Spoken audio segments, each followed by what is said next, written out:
Hinungdanon, higayon alang sa munisipyo sa Alabel samtang atong suportahan ang mga indigenous barangay chieftains nga giila og girekomendar sa ilang tasag-taksa ka indigenous cultural communities pinaagi sa ilang indigenous political structure o IPS General Assemblies.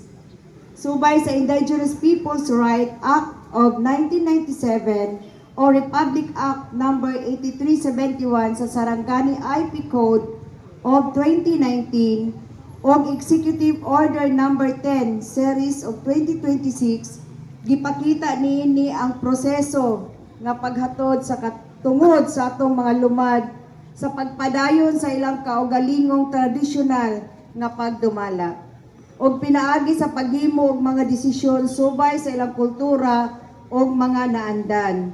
Ang pagpahigayon sa mga asembleya o mga pagrekomendar sa mga representante sa komunidad gihimo mismo sa mga miapil nga indigenous cultural communities, indigenous peoples or ICCs, IPS, subay sa ilang kaugalingong mga proseso o tradisyon.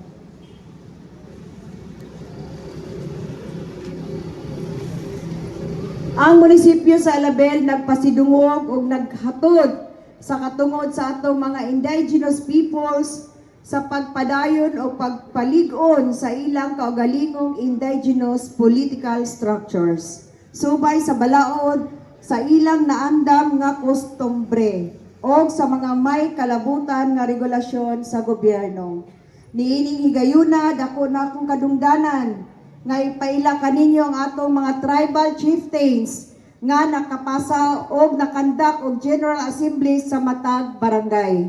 So akong giauhag kang akong tawagon nga palihog magsaka. Bai Winiga Candano o Barangay Kawas. Bai Imelda Kahumnas o Barangay Alegria. Pulong Garito Domingo o Barangay Tukawal. Pulong Roland Salway, Barangay Bagakay. Pulong Anwar Sulay, Barangay Baluntay. Pulong Sencio Mayora o Barangay Dumulok. Pulong Carlos Tusan o Barangay Poblasyon. Pulong Carlo Tusan, Barangay Maribolan. Pulong Roli Gulada o Barangay Datalangas. Pulong Barilio Balco o Barangay Spring. Pulong Naidas Dumato, Sitio Kibak, Barangay Pag-asa, o Pulong Nodi Jagan, Barangay Paraiso.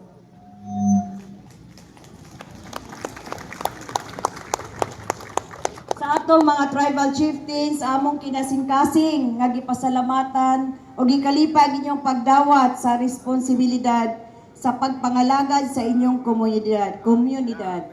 Hinautonta nga mapadayon kamo sa pagpaglipod sa atong mga kultura, paglig-on sa panaghiusa sa atong katawhang lumad ug pagiya sa sunod nga mga henerasyon pinaagi sa kaalam ug maayong pagpangulo. Palihog atong tagaan og dakong palakpak ang ato ang mga chieftains sa nakadayi-dayang mga barangay. Maun kini sila ang ato mga legit nga mga chieftains. Gikan pa sa kaniadto, mauni sila gyud ang atong mga chieftains. So manghinaot ko, bai o pulong nga inyong gipanumpaan sa kaniadto pagyud kung giunsa ninyo pagdala ang tribo, nga ang tribo dapat dili hati.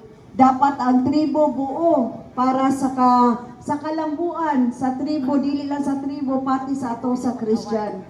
Kay ang mga salarga wala naghati sa tribo. Gihiusa ang mga tribo para sa inyo para ang pagdumala sa tribo pinaagi sa customary nga tinud-anay nga pagpangalagad para sa inyong kapwa mga tribo. So sa inyong tanan, congratulations o manghinaot ko nga padayon kita para sa kalambuan sa ato ang lungsod